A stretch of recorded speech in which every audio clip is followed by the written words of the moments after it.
All right. All right. Back in the studio. Can someone please notify Dr. Raymond T. Williams that I am recording a podcast? He has been on my head because I skipped last weekend, and I just want him to know that I'm recording a new episode just for him. It's not just for him. It's for everybody, including me, but I want him to feel special. Gets his own little shout out on the podcast. I had a wonderful opportunity to spend some good quality time with Dr. Raymond last weekend, and I'll tell you about that when I talk about my visit to Resist Bookseller's grand opening, which was superb. But first, welcome to episode 47 of the Bookcast, my platform for sharing short fiction and updates on what I'm reading and writing. I am D.L. White, author of 11 contemporary Southern and romantic fiction novels featuring Black men and women. I'm also quite a big fan of books, so we talk about books on this podcast. It's what I do. We begin with the book report, and then we talk about writing and other stuff. I'm currently writing ELYSIUM, a Black Diamond vacation romance. So if you are new here or a seasoned listener, a bibliophile, or just looking for a good read, I hope you'll enjoy today's show. I am so happy to once again have your ears for this time, and I'm excited to share my love of reading and writing books with you.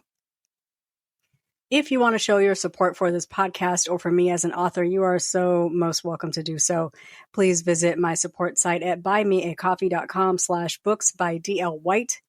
You can there offer a one-time or recurring monthly gift. Benefits for supporting this podcast are very slowly loading.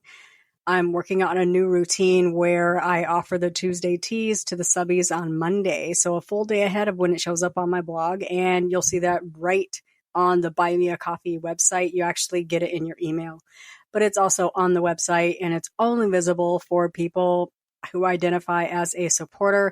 So if you have ever provided support for this podcast or you're a current subscriber, you get it on Monday.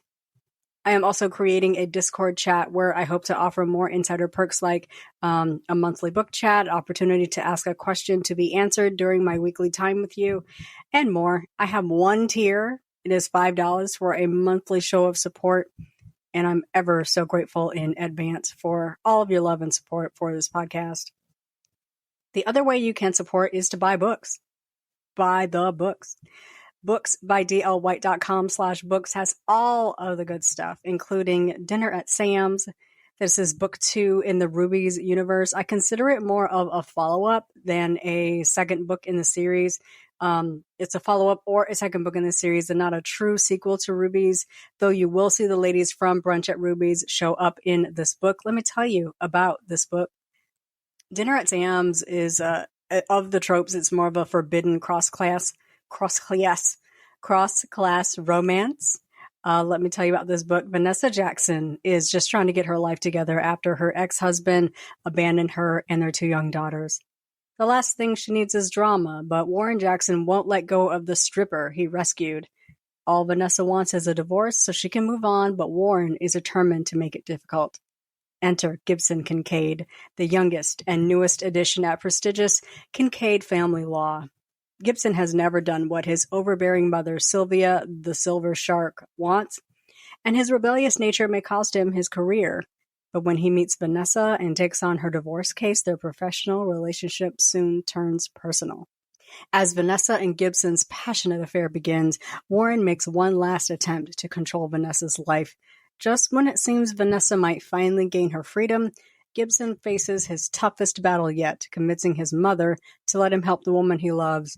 With Warren closing in and his mother trying to ruin his future, Gibson must fight with everything he has to grant Vanessa the divorce and the new life she deserves, with him by her side. This book is available in ebook, print, or audio at payhip.com/books by D.L. White. But if you don't need it signed and you need it like ASAP, you can grab it from bookshop.org or at Resist Booksellers. They have, I believe, 6 of my titles in stock. And I did go in this past weekend and sign all of the stock that is available. So snatch it up now so you can get a signed copy from Resist Booksellers. They have super fast shipping. My titles are available in ebook, select titles in print and audio directly from me at payhip.com/booksbydlwhite. That's my personal store. The paperbacks that you buy at my store come from my personal inventory that I have here at the house. That puts monies directly into my pocket with virtually no middleman taking 30 to 70% of the retail price.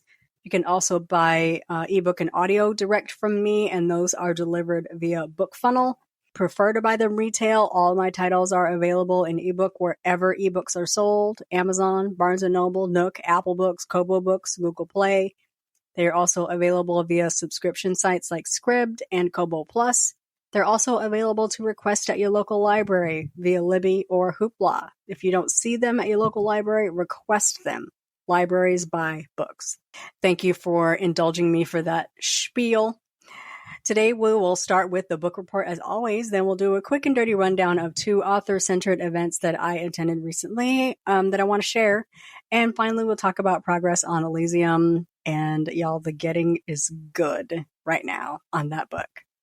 Today is Friday, June 23rd. I'm recording a day early because Indie Love in the A is tomorrow. And I will be in these ATL streets, hugging necks and buying books. There are a lot of people I have never met in person, and I'm hoping to see their faces. So I'm recording early, and I'm going to record and edit tonight, and this will go up tomorrow at the usual time, usually between 11 and 12 o'clock. It is 2:08 p.m. It is a sunny day in Atlanta. I have a mic and I'm ready to dig in. But first, well, I don't have coffee because it's 2 p.m. I drank my coffee this morning, but I do have a cool, sparkling beverage.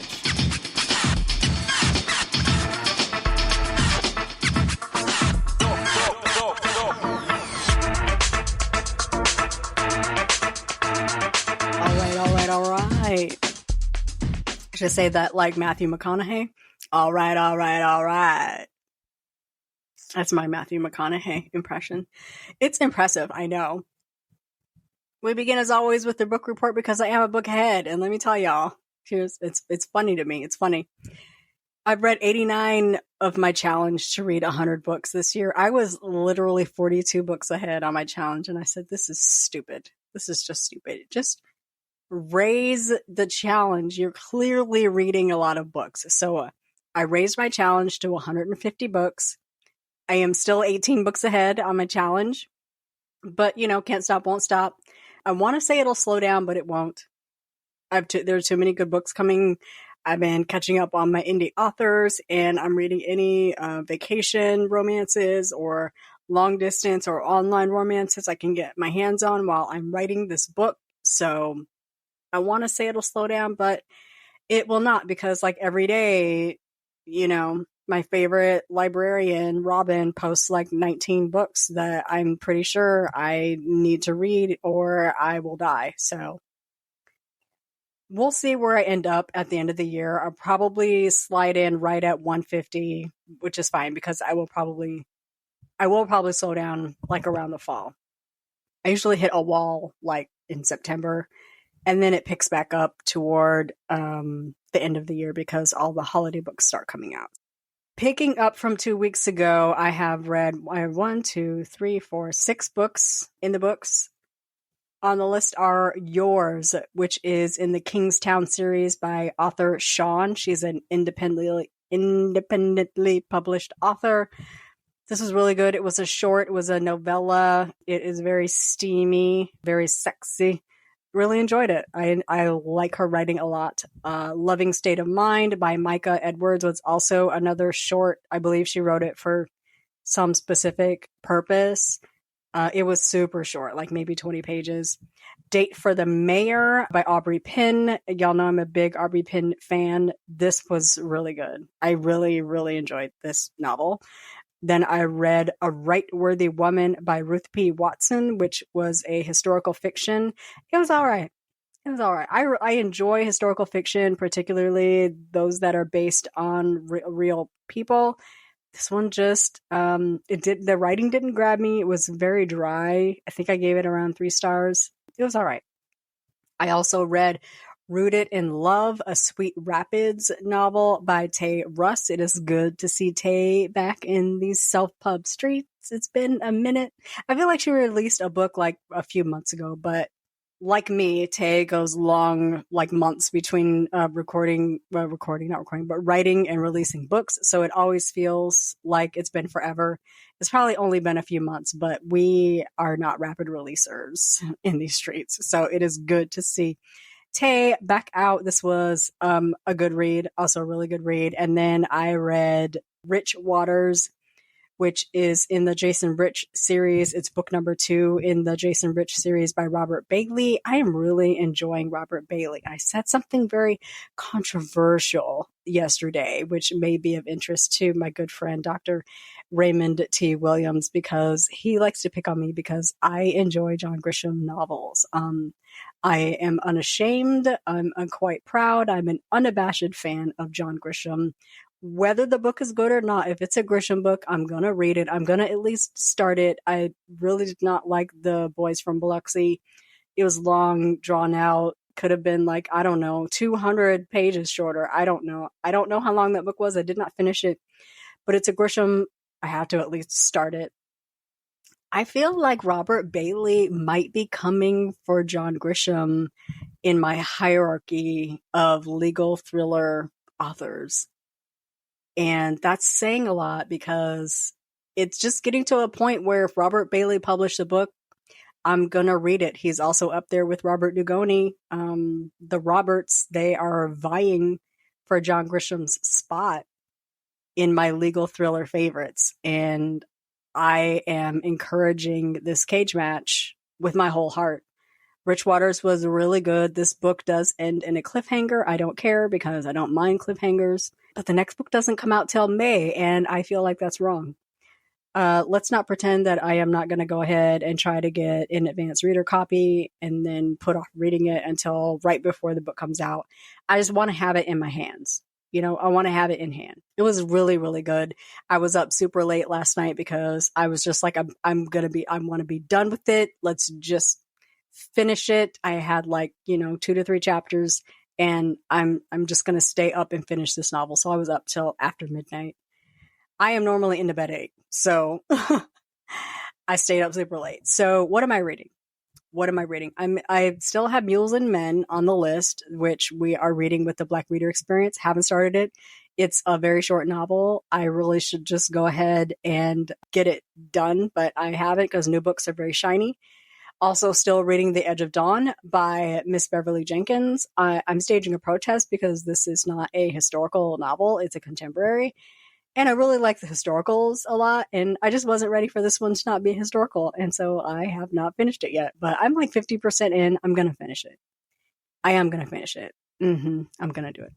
Then I'm also reading Sisterhood Heals, which is a nonfiction novel by Dr. Joy Harden Bradford. She is the host of Therapy for Black Girls, which is a nearly never miss podcast. I only miss it if they're talking like pop culture or shows I don't watch. Like they were all about Insecure and what's that? The new Fresh Prince, and I don't watch them, so I don't care.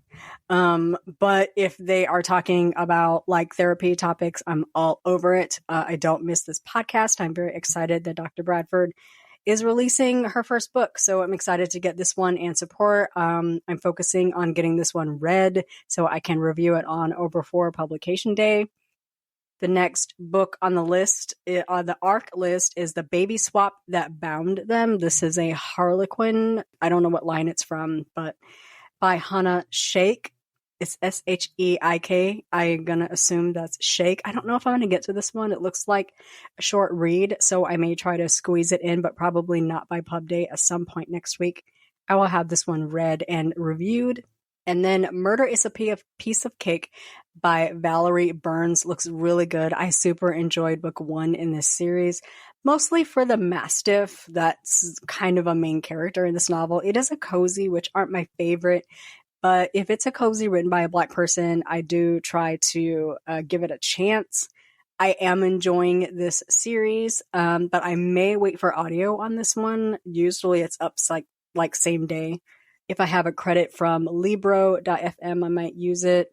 I don't think I have any Audible credits waiting, and sometimes it takes a minute for it to get out to Scribd.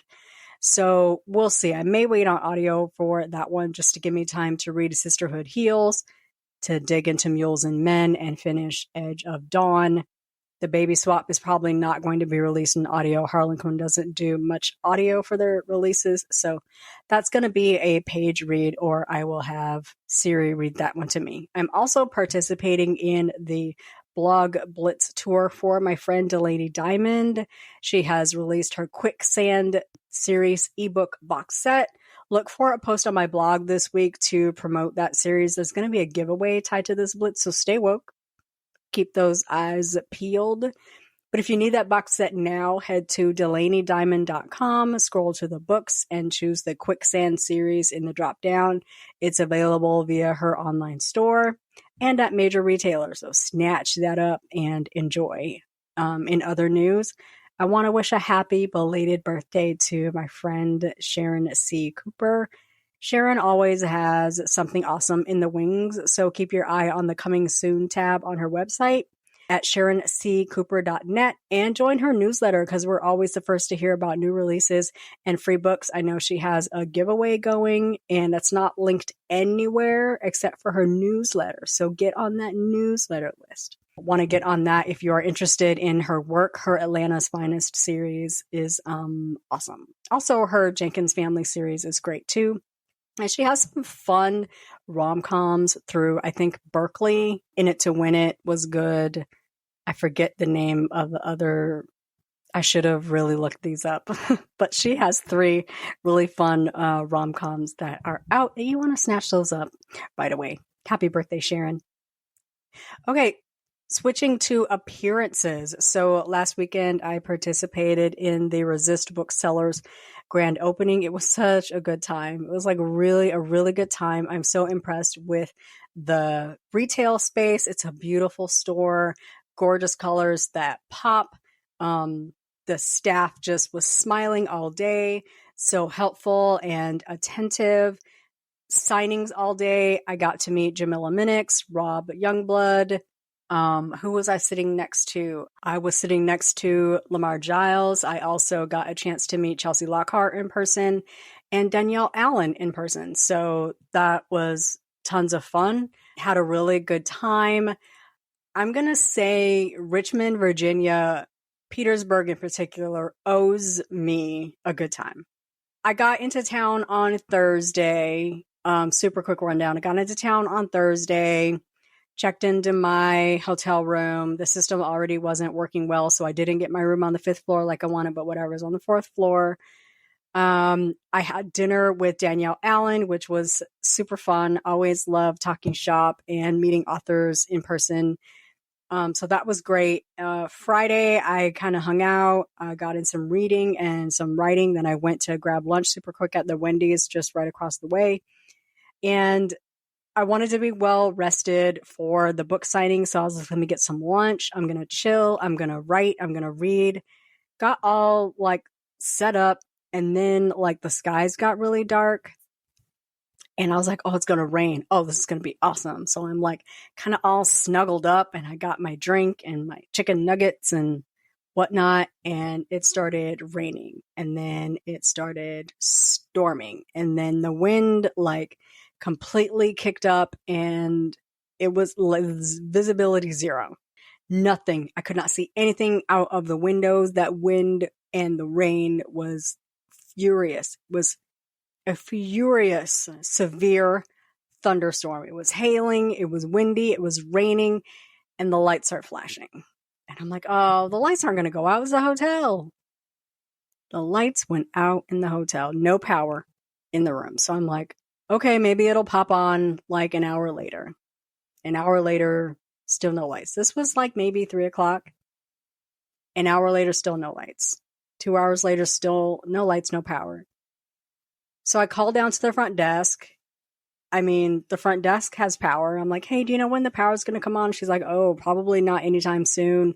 It's out, like the whole county is out. Like all this whole entire area is out. And I'm like, oh crap. That sounds like we're going to be out for a minute. And so I texted Demetrius to see if the bookstore had power. Because if the bookstore ain't got no power, it's gonna be rough. But the bookstore had power, and it was kind of interesting because like it blocks all around the bookstore lost power, but this single like half block that the bookstore was on had power. Super interesting, like miraculous. So I'm sitting up in my room. I am like just like reading and doing nothing, and got a message from Demetrius. He's like, we're down in the lobby. The lobby has power. I'm down here with Raymond. I am willing to, move you if you want to move to a different hotel. There's a hotel up in Richmond that has power, whatever you want to do. And I said, let me come downstairs. So drag all my stuff down there. I can like power, plug in stuff and power up my devices. So I at least have an alarm in the morning in case power doesn't come on, because they estimated that power would be back around 9:00. A newsflash, it was not. So I head downstairs. Demetrius is down there with his mom, his sister, and Raymond. We're like kind of sitting around, chatting, having a good time. Demetrius took off so he could be ready for the bookstore opening. He's like, hey, the bookstore has power, so we're still on. Hung out in the lobby a little bit with Raymond while all of our stuff charged, and tried to get some dinner, but every place is out. So couldn't get anything delivered really. We grabbed some snacks from the front desk, which kind of saved our lives because like there's literally nothing. I mean, there was nowhere to go, no lights, nothing. The whole entire area was out. The only lights visible was a police car that was directing traffic. So no lights all night. I woke up Saturday morning to no lights, no power. Started, getting ready. Couldn't see in the bathroom. I was like, putting my hair up in a bun because there is not anything I can do with this. With no lights, no power. Went downstairs. The only power they had available was in the lobby. And because they were on emergency power, they couldn't draw a lot of power away from what was available. And the lights were taking all of the power. Elevator was working. Lights were working. Front desk was working. They could like check people in. But nothing in the rooms had power. So they had the toaster out, your jams, your jellies, peanut butter. So we could have like bagels, toast, fruit, whatnot. No coffee. So we left early, went on over to the book signing, met up with Demetrius, and they were kind of getting set up.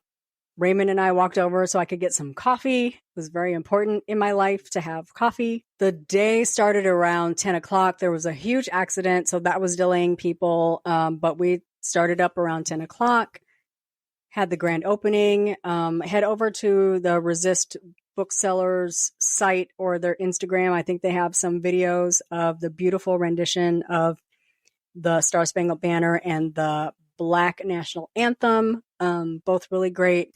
And then the day got started. So I had just a really, really wonderful day, just all day, just joy. I signed my books. I signed books, I think around 11, not 11, at 1:00. And then I did a little 15-minute interview on the Instagram channel. Got the chance to laugh and hug people and meet tons of people. It was just such a great time. And there's just nothing like a bookstore full of people. They're just people in and out like all day. That register was going all day. I bought a lot of books. I want to say like 4 or 5 books. And I bought 3 books. I bought Chelsea's book. I bought The Cask, which is my favorite from Danielle Allen, and she gave me a copy of her newest release, Instalove. And I bought Jamila Minnick's Moonrise over New Jessup. Got the chance to meet her. Absolutely wonderful. I just had a really, really good time.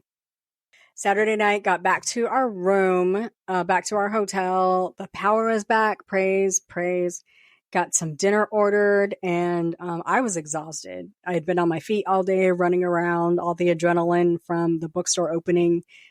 Kind of went back to my room, settled in. Sunday, I spent chilling, reading, writing, just had a great day, went to bed. I packed, thank goodness, because I woke up Monday morning ready to like just chill until checkout time and then get on my flight at 1:00. I would get home around 2:30. It would be awesome. Nope. Woke up to a message from Delta that my flight had been canceled. And they rebooked me on a 7:55 p.m. flight, which, if you know me, that's not going to work. I don't like an evening flight. I don't like a Sunday flight because it's too busy. I don't like an evening flight because I can't handle getting home at 10 o'clock. So I had to get up, hop on my iPad, and try to find an earlier flight. Rebooked myself on a flight that would get me home at the same time, but I had a layover in New York, so I had to fly from Richmond to LaGuardia and then a straight shot back down to Atlanta. Oh, good gracious. I got home around 4:00. That was an ordeal. I'm going to say Richmond, Virginia owes me a good time. So hop on back to Atlanta. I am on the internet like maybe Monday night, Tuesday night. I think it was Tuesday night. I saw something pop up from Acapella Books. Thomas Mullen was going to be at the Wrecking Bar Brew Pub, which is in like, I don't know what area of town they call it, like Little 5 Points area in Atlanta, with the one and only S.A. Cosby, Blacktop Wasteland, Razorblade Tears, All the Sinners Bleed, My Darkest Prayer, and then he wrote another a YA book with Questlove. He was going to be in conversation in person on Thursday, so I hopped right on the internet and bought, if you pre-order the book, you got a reserved seat. And so I pre-ordered a book so I could get a signed book. So I did that last night and that was just glorious. It was perfect. If you ever get the chance to see S.A. Cosby in person, go. He's so like insightful and talks about like all the meaning that he ties into his books down to what he names his characters and what jobs he gives them and where he sets his books. Really so insightful and intelligent, and like he is a wonderful person. Super warm, very open. Really enjoyed that. Also really enjoyed Thomas Mullen's. His book, Darktown, was about the first Black police officers on the Atlanta Police Department. And then the follow-up to that is Midnight Atlanta, which is the second book in that series. He had a new release out in April called Blind Spots, which is kind of pandemic adjacent, if I may. And then he has another book coming out sometime next year, April or May. So super excited about meeting him. I bought a lot of books. Apologies to my debit card. I got a signed copy of Razorblade Tears, My Darkest Prayer, Blacktop Wasteland, and All the Sinners Bleed. Very excited about that. And then I also got a signed copy of Midnight Atlanta. I wanted a copy of Darktown, but Acapella Books had sold out of it. I'm going to have to roll up there and see if I can at some point get a signed copy.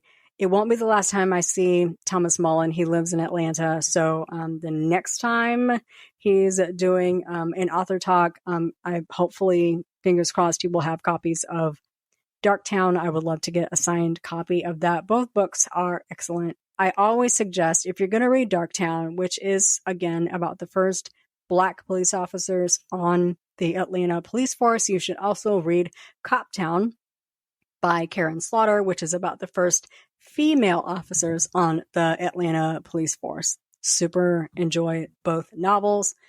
Highly recommend them both. So I think that's enough yammering about where I went and what I did in the last couple of weeks. On to the writing update. I am at 49,000 words. 49,000 words. Remember when I was writing a novella? I mean, it could still be a novella if it was under 50,000 words. It's still at a novella at this point, but I am not done writing. I'm at chapter 19, chapter 18, chapter 19. 65,000 words is kind of my goal. I want to try to fit within that parameter. I'll probably come in somewhere between 50 and 55,000 words. That's 65 is my stretch goal. Also, a stretch goal is to be done by September. I'm just saying early September so my brain doesn't freak out and shut down on me. I'm just saying that's a stretch goal. I'm hopefully, prayerfully, I will wrap it up in July. But I plan to write until I'm done, no matter how long it is, no matter how long it takes me. I would always rather cut than add words. So I'm just writing, even if it ends up being 80,000 and I cut 20,000 and I use 20,000 for bonus content, we'll take it. Writing right now, my couples are having a grand time on the island of Black Diamond. They're having a great time.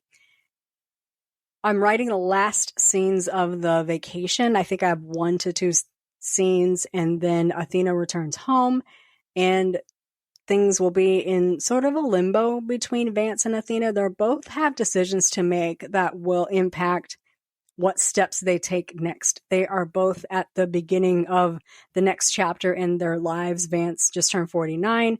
Athena just turned 46. Both are well in their careers. They both have adult children. They both have relationships that are long since ended. And they're kind of ready to enter the next chapter of their lives with another person. Well, really with or without another person, but it sure would be nice to have somebody to start that next chapter with.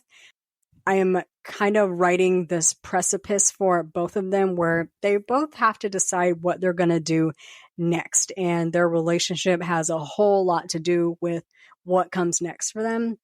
I'm really enjoying writing this novel, and I see the light at the end of the tunnel, which is the only reason I can start sharing teases and that kind of thing. I usually don't start sharing teases and sample Sundays until I start seeing that light.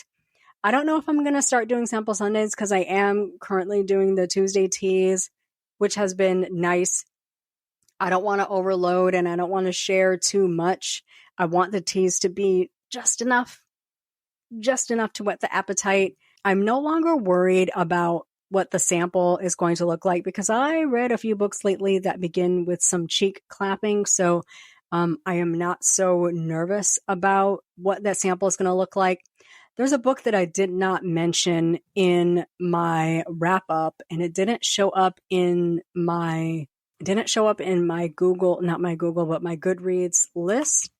Sharon C. Cooper wrote one of those books for the Bays of Juneteenth series, and I am looking it up because I most certainly read that, and I gotta fix my books read because it didn't show up. I most certainly read that book by Sharon C. Cooper called Mr. One and Only. I'm gonna, when I do the show notes, this book will be included in that, but I didn't for some reason get it into my update. Mr. One and Only by Sharon C. Cooper. Now I need to go back and make sure that I got all of my books read in my wrap up. Skipping a week really messed me up because I don't know where I left off. I believe that's the only one that I missed. So I did get that one read and I really enjoyed that one. I would recommend that one over all of the books in the Bays of Juneteenth series. Really, really enjoyed that one. Yes, I'm playing favorites, but anyway, I was saying that I did read a few books that begin with cheek clapping. So I'm not so nervous about that. I've had some time to think about it and chill out about it. I just want it to be good. I want it to make sense, to be relatable, to create an escape for my reader, and to tell a compelling story. That's what I look for when I'm reading a novel, and I want that experience for my readers as well. I'm in this weird thing where I almost never look forward to writing. So when I actually look forward to writing and I want to write, that means I'm really getting it good. So I'm going to try to write a little bit tonight. Also get in some reading. Tomorrow I am at Indie Love, but I'm only planning to stay until about 1 o'clock and then heading back here to write and get in the books. Sunday, I have brunch with one of my friends from the DM's Diamonds group. So that'll be super fun. And then back here to get into these books, either reading them or writing them. So I have a full weekend. Technically, my weekend started last night. I have a very bookish weekend. I am super excited. Already transferred some money to my spending account so that I can buy books tomorrow.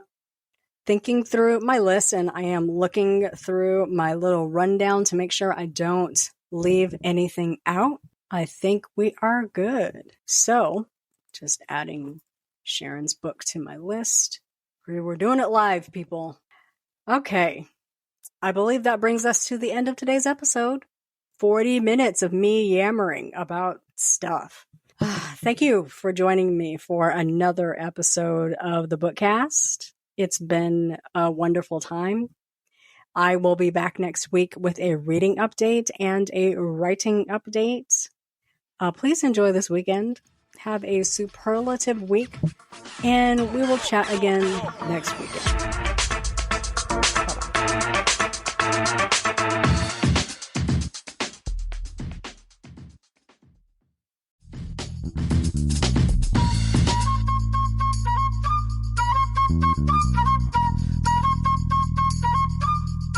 Bye-bye.